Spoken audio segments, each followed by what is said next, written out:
Hi, my name is Kayla. I'm going to be demonstrating how to do a dependent one-person sit-pivot transfer from the bed to the wheelchair and then back to the bed. So first you're going to be performing this type of skill with a dependent patient, meaning that they are unable to weight bear and therefore can do less than 25% of the skill themselves. So to begin, we'll start with the wheelchair positioning. So first you want to have the wheelchair in a 90-degree angle with the bed, and you would also need the level of the seat of the chair parallel to the level of the bed to make the transfer more smooth and comfortable for the patient as well as safe.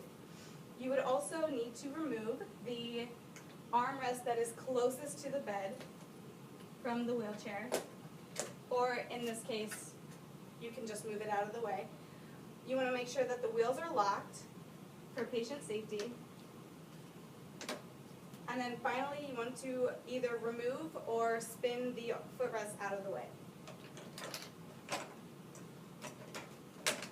So before you perform the transfer, you want to make sure that the area and the patient are safe for the transfer. So to begin, you want to make sure that any loose clothing that the patient may be wearing is secured, and that they are wearing either shoes with tied laces or non-slip socks, as well as a gait belt to make sure that you can safely grab and transfer the patient. And then for the area, you want to make sure that it is clear of any wires or medical equipment that could serve as an obstacle during the transfer. All right, so Jen, hi, my name is Kayla. I'm going to be helping transfer you from the bed to the wheelchair. So to begin, place one foot between the patient's feet, just like this, and then your other foot between the patient's foot closest to the wheelchair and the wheelchair. So just like this. So once your feet are positioned, you're going to have the patient cross their arms and then bring their shoulder to your hips. So Jen, if you could cross your arms and then put your left shoulder to my left hip. And then you're going to place your hands in pronated position on either side of the patient on the gait belt. And then you're going to explain to the patient, Jen, we're going to rock 3 times, and on the 3rd time, I'm going to say shift, and I'm going to shift your hips closer to the wheelchair. And ready together, we're going to rock. Go ahead and 1, 2, 3, shift. Good. Now that you've got your patient angled in a way that it's easier to transfer from the bed to the wheelchair, you're going to explain to them that you're going to perform the same procedure, only instead of shifting their weight, you're going to fully pivot their body from the bed to the seat of the wheelchair. So Jen, we're going to do the same thing, 3 rocks, only this time I'm going to say pivot on the 3rd rock, and that's when I'll transfer you from the bed to the wheelchair seat. Are you ready for the transfer? Yes. So Jen, if you could bring your left shoulder to my left hip again. Thank you.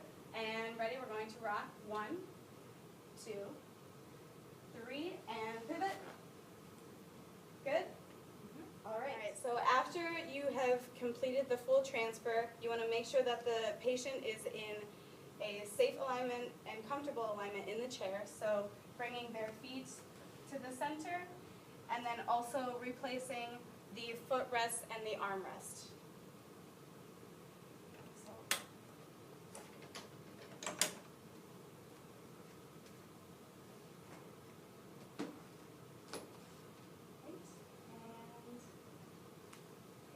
So in the case that your patient has had any kind of stomach injury or trunk surgery of any sort, just be aware that gait belts are contraindicated and that you will want to instead use a draw sheet.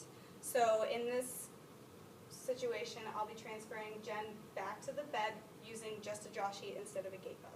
Again, you want to make sure that your patient is ready for the transfer. Jen, are you ready for the transfer from the wheelchair to the bed? Yes. All right, great. Again, you want to take the position with your feet, so 1 foot between the patient's foot and the other foot between the patient's foot and bed.